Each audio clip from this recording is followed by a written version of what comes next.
How to log out Gmail from all devices.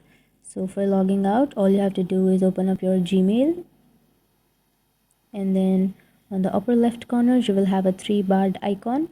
Tap on that, and if you scroll down you will find a settings option. Tap on settings, and here go to your account, and on the first option you will have manage your Google account. Tap on manage your Google account, and here security option, tap on security, and then if you scroll down you will find your devices option. So from here you can see that where you have signed in, and here tap on manage all devices, and you can see that you have logged in or signed in to these many devices.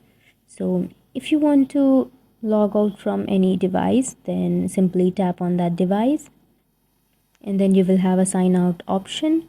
So you can simply tap on sign out,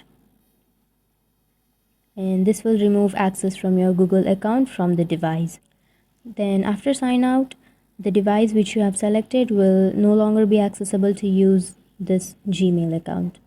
So that's it guys, that's how you log out Gmail from your devices, and if you have any questions, feel free to comment below. Thanks for watching.